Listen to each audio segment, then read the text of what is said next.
Hi everyone, this is Ashley. I just wanted to give you a quick update before we listen to this week's podcast. We conducted these interviews in June and July as part of the promo for Needed Killin. It is now late August and the show has closed.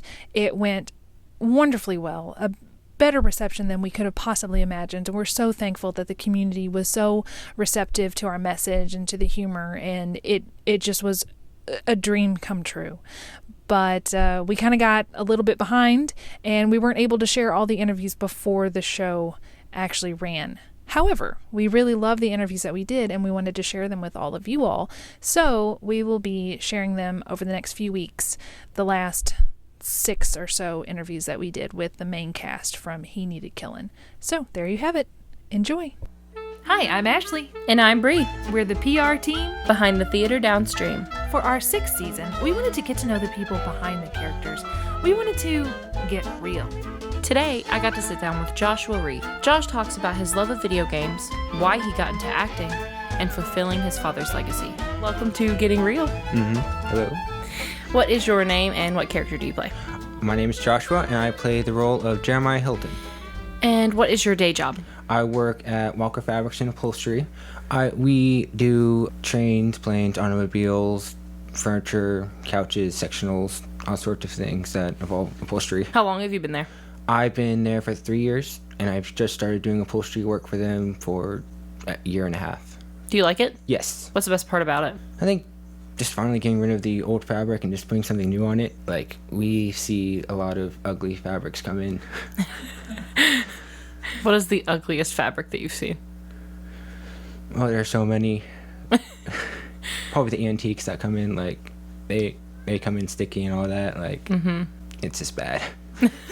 So you said that you actually do planes, trains, automobiles, all of that. Yeah. So tell me about that. That's pretty interesting. Yeah, we have people come from all over the Kentucky and area to ask us to help them upholster trains, planes, and automobiles. And the way that started is Tim Walker, who owns the business, he used to work in the automobile business as a mechanic, but then one day he caught his arm in a machine and it tore his arm up. Oh, really? Yes, and he was admitted to the hospital. And what the Walker family decided to do is start up Walker Fabrics, and it's like, we know how we do upholstery. So they opened up Walker Fabrics location in 2005. Tim now works and does the transportation and the vehicles while they do the chairs and furniture. So what did you want to be growing up? Originally, I wanted to be a meteorologist, but then something clicked and changed, and then I wanted to become a video game designer. And that didn't work out for me. So right now I'm working toward become a web developer and computer science major. So how did you get started with the techier things? What made you? Well, to be honest, it was Khan Academy adding their computer science courses. What drew you into meteorology at first? I think it's cool, the way the tech, you predict the future. Originally I thought it was magic. I wanted to learn how all that stuff worked, but then something changed, and you know what, I don't want to do that. It's cool and all, but I just like technology clicks with me. And so you like the techier side of meteorology too? If I were going into it, yes. Always been a tech person. That's not me. Tech doesn't like me. So tell me about your family situation. I have 2 younger brothers and a mom here living in Henry County. My dad passed away back in 2005, and he's the one that inspired me to pursue my career in computer science. How's that? He actually wanted to start a video game company himself called, I think it was called Barefoot. And what he essentially wanted to do was create 3D open world concept worlds. And I was originally going to finish one of his games until my career shift happened. But eventually, maybe someday, I would like to build up that game and finish it for him. Essentially, it was about you are introduced to an island, and you have to try to find your way to escape. So essentially, think of Legend of Zelda. You're on an island, you talk to the NPCs, you talk to them, do quests, and you go into this big mountain, which is full of dungeons and caves, and you try to solve a mystery on how you got on the island and just try to get yourself off the island. That's really cool. So what was the career path that kind of made you shift and not want to go into video games? Tell me about Well, that. like I mentioned, I work at Walker Fabrics, and Walker Fabrics was a way to earn a little extra money while I was going to build that game up. But I just realized I didn't have time to plan, design, and write out the code for the game. So I'm like, I have to figure out something different. And that's when I figured out I can do website development and develop websites for businesses. And So have you built any games yourself? I built 1 and 2. I built a game company with a friend of mine. It was also named Josh and Josh. That was the original name of the company, but we went with Rare and Tear, based on rare games, and our motto was, we tear out our hair to make our games rare. And we actually had a full video game multiverse or cinematic universe built out, but that didn't work out for us, so he actually ported those characters to a comic book series that he's designed and written. That's really neat. So have you designed any websites since you've been doing that? Yes, I built Walker Fabrics online and helped them redesign their website from the ground up to help them gain more business and more sales, because with their old websites they weren't getting that many sales because based on the website layout, and it was, I guess you would say, old school. So moving on to theater, what brought you to the world of acting and community theater? Well, originally I wanted to do behind the scenes work with the tech booth.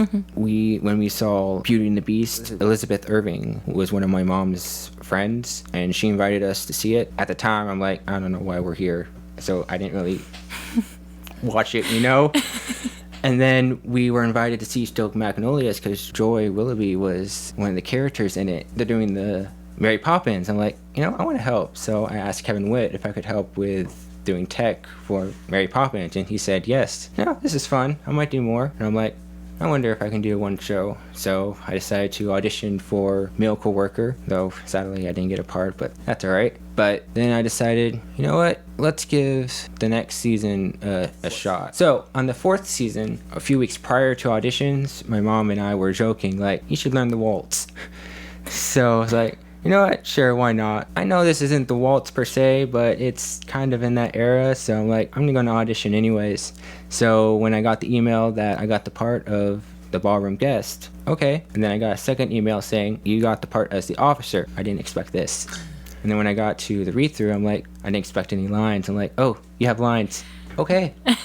I didn't expect to say anything, so it opened up the theater world for me. So what was it that changed from seeing Beauty and the Beast and thinking, why am I here, to being in Pride and Prejudice and thinking, I want to try out for something? Well, it made me realize how difficult theater is, really. There's all these things you gotta do, like choreography, blocking, script memorization, tech, all that goes into theater. I'm like, this is really interesting. I didn't realize it took that much effort to do one show.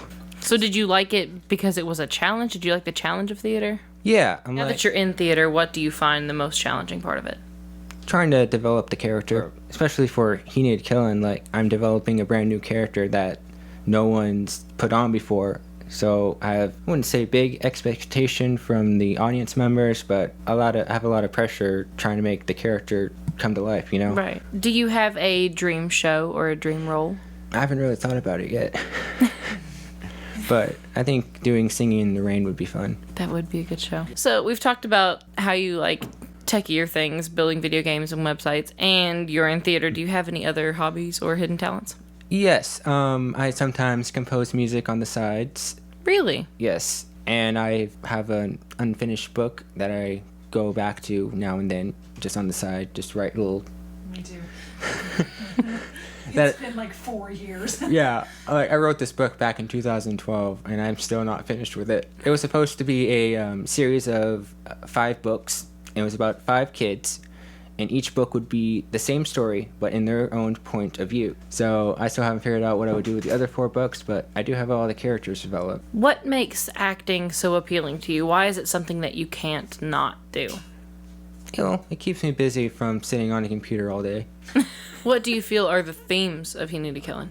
I feel like the themes are like love, joy, accepting friendships and all that. Do you have a favorite line or scene? There are quite a few in there. I really like the Baudelaires. They're really funny. Thank you. How do you think you would react if your best friend was Luetta? Male or female? Because I Right. think that's something really important that we understand, even though this is a female and it happens a lot to females, Right. it is something that can happen to men. Yes. So how would you react in either situation? I probably, I support you, and if you ever need someone to talk to, I'm here. I'll be listening, because I'm a type of person that listens rather than talks all the time. I'm here to help. What's challenging about bringing Jeremiah to life? Like I said earlier, it's challenging trying to convince people that this is a real person in a real house, living everyday life. So character development is really challenging. When was the point when you finally realized, okay, I know Jeremiah, I know what I'm going to do with this character? Or is it just an ongoing process where you're still discovering? Yeah, I'm still discovering how acting still works, because with this show I'm a supporting lead, which means more expectations. So I'm trying to figure out how to make my acting good. And this is the biggest role that you've had in the Yes. theater so far, isn't it? So what's challenging about having your first lead?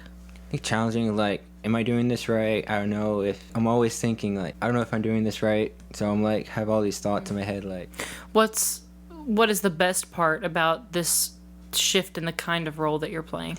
I think it's easier once I know my lines. It's easier to just get into character in the best way I can. Frankie mentioned this is the time to experiment, be free, let loose, and just be committed to the role that you're in. A lot of times people are worried about looking foolish on stage, and that's when they'll only do it halfway, or they won't really commit to it. But it's when you don't commit that you actually look foolish. It's when you give it your 100%, you won't look that way. You'll look like you're doing a good job because you are. Something clicked a few weeks ago. I'm you know what? I don't care what people think. I'm just going to just do it, Right. If they don't like it, they think I'm foolish, it won't affect me.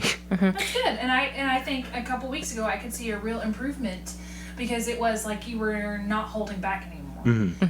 It felt like I told you the other night, there was some way that you delivered one of your lines that was just the funniest way you said it, when she said he's probably a murderer, and he was just what? It was just the cutest way to deliver it. that was actually my throat was dry, so I'm I had to get it out, so I'm well, it's going somewhere. Now we know the trick. No one is allowed to give Josh water. He's not allowed to have it. Why did you want to be a part of He Needed Killin? Well, to be honest, I felt like the show needed guys, so I just auditioned. You're preaching it, bud.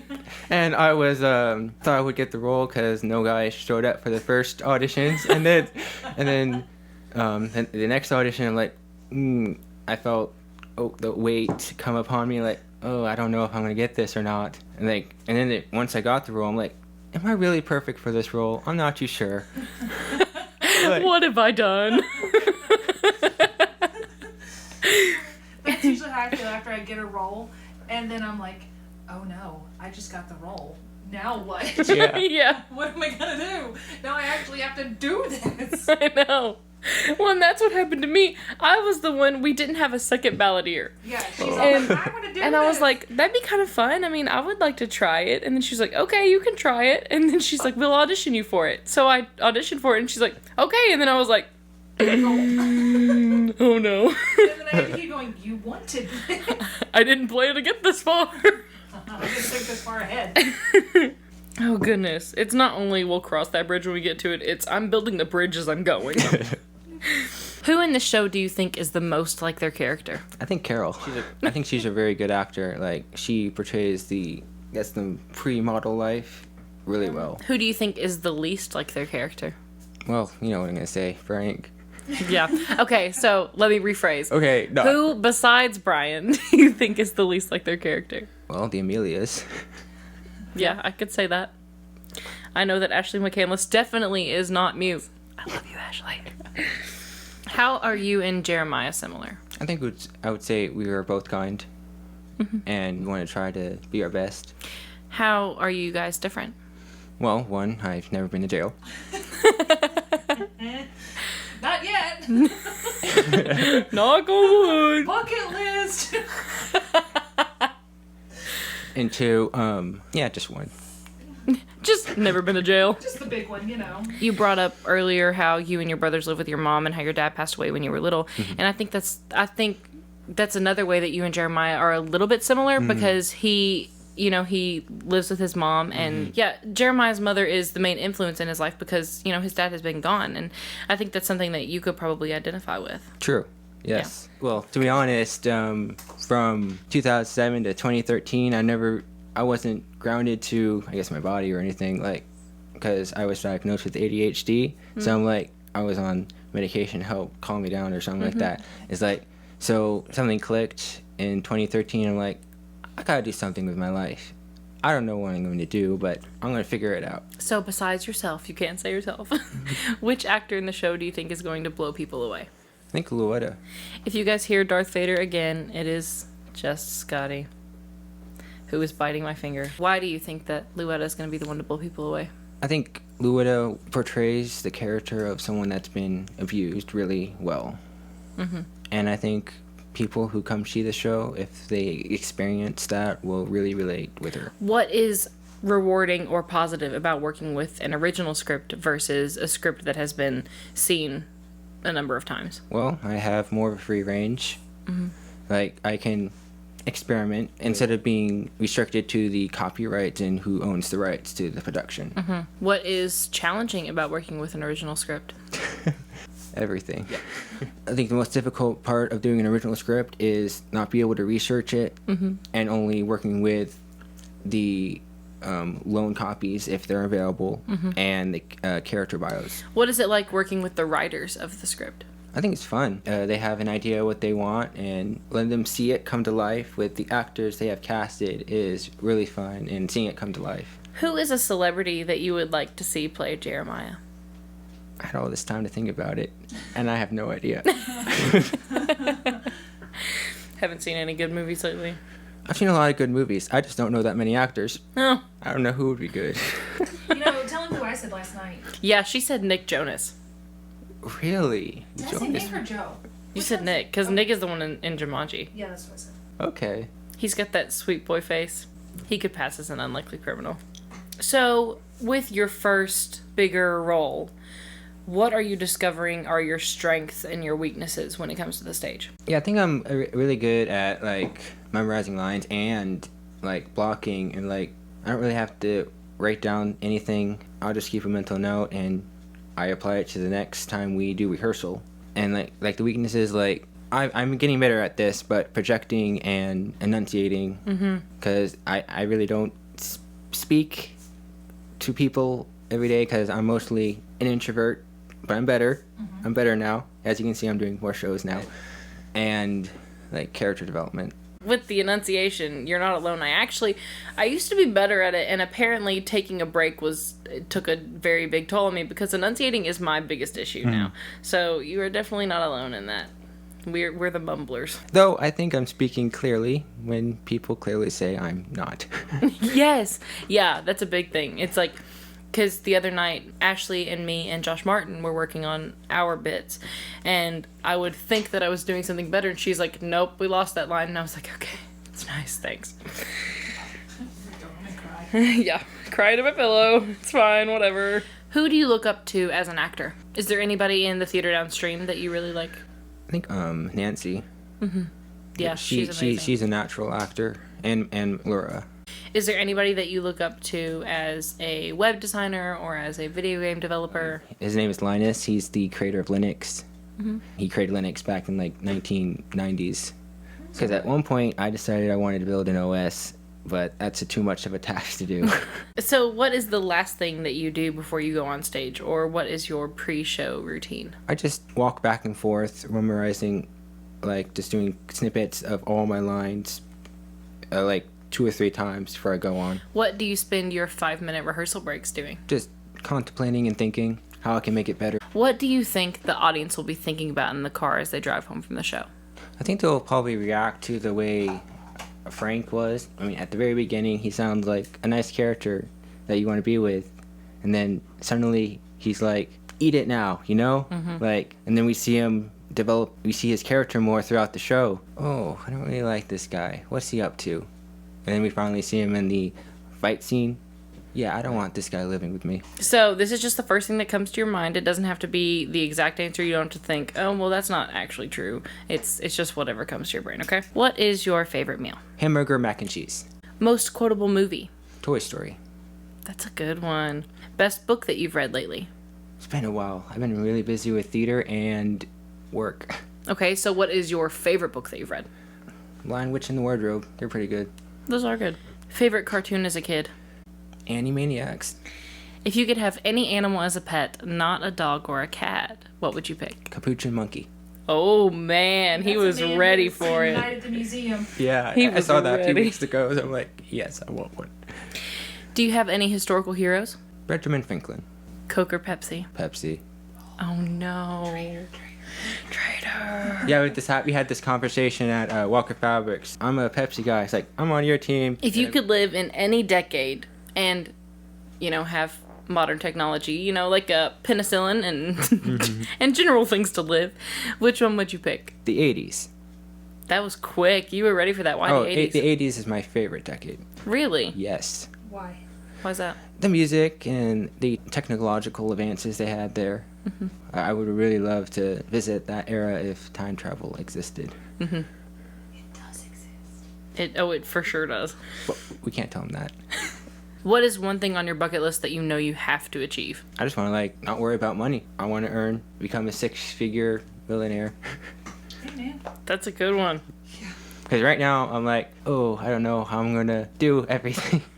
I want to be on an island, sitting on a reclining chair, absorbing the sun, and not worry about money. I want the money to come to me. I want it to be brought to me on a silver platter while someone feeds me grapes.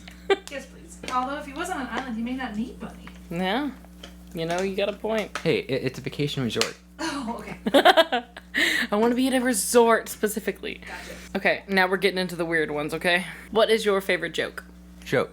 Why do ducks have tail feathers? Why? To cover their butt quacks. That was so cute. I love that. What would you do with your 15 minutes of fame? I'll probably be like, too much. I'm like, I want to be famous, but not this famous. I only want like 10 minutes, okay? Yeah, those 5 minutes go somewhere else. If you could swim in any liquid, what would it be? Ooh, lava. Oh my goodness. There's 2 kinds of people. Ashley said butter. I was like, I don't know. Something soft. I think like yogurt. Ooh. I feel like that'd be hard to swim in. I'd be like, help. This one's so weird. Okay. What city should not be included on a map of America and why? So mean. Right? That's what I said, Josh. Shively. No. Pass. Yeah, okay, so I'm not gonna be mean. Yeah. All get to stay. What supply in your house is running low? Patience. I was gonna say that! Time. Amen. What is your best advice for other actors? Just go in, just do it, and go in without fear. And eventually, one of these days, you'll get a part in the show. If you could tell the child version of yourself anything, what would you say? So 9 or 10-year-old Josh, what would you tell him? I'd probably be too introverted to be talking to anyone. What kind of advice would you give him? Would you say it's going to get better, or you're going to get over this shyness? If you continue where you are, you're going to have a good life. That's good. Encouragement. Yeah. Hey, you got this. Good. If you knew you could not fail, what would you do? Oh, that's easy. I would be a successful computer repair guy. Because I've done like 2 or 3 computers and only like 2 of them fail. Like, it hurts when something doesn't go my way, you know? Can it just be fixed right? That's good. Why should people come see He Needed Killin? There's no reason not to. I mean, yeah. Basically. It's a darn good time. Okay. You survived. You lived. Thank you for appearing today on Getting Real. You're welcome. Special thanks to Joshua Rieth for appearing today on Getting Real, and to the sponsors of He Needed Killin, Cedar Lake Starview Greenhouses, and United Citizens Bank and Trust. This episode of Getting Real was executive produced, edited, and written by me, Ashley Raymer-Brown. It was produced, hosted, edited, and co-written by me, Bree Heightchew. Music was provided by Final Cut Pro, and artwork was created by Ashley Raymer-Brown. That's me. And Bree Heightchew. That's me. Getting Real is a separate entity from the Theatre Downstream. The thoughts and opinions of the hosts and guests are their own and do not reflect the thoughts and opinions of the Theatre Downstream or the sponsors of their shows. Thanks for listening.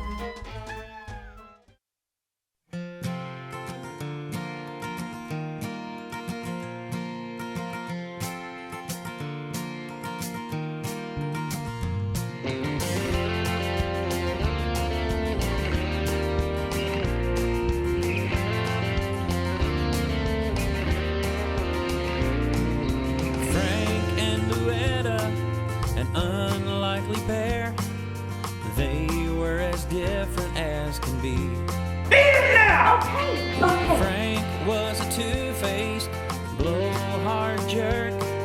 Louetta as lovely as a dream. And why she married him is lost on us all. And why she stuck around was hard to say. Louetta is too kind to ever say a word. And Frank wouldn't listen anyway.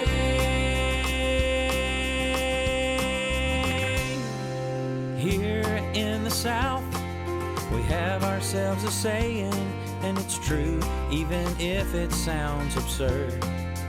And you northern folk might think that we're simply playing, but when uttered we mean every single word. It's true, he needed killing, even if no one was willing. But things have a way of working out, and he needed killing, and killing's what this show is about. They say that a diamond is a lady's best friend, and in most cases that might just be true. But that can't be said of Louetta these days. She has the friends who know just what to do. Because ladies in the South, they keep to themselves and try to maintain their dignity. But when push comes to shove and the chips are all down, they might just commit a felony. Yes, they would. He needed killing, even if no one was willing. But things have a way of working out, and he needed killing, and killing's what this show is about. You know that things have a way of working out. He needed killing, and killing's what this show is about. Yes, he needed killing, and killing's what this show is about.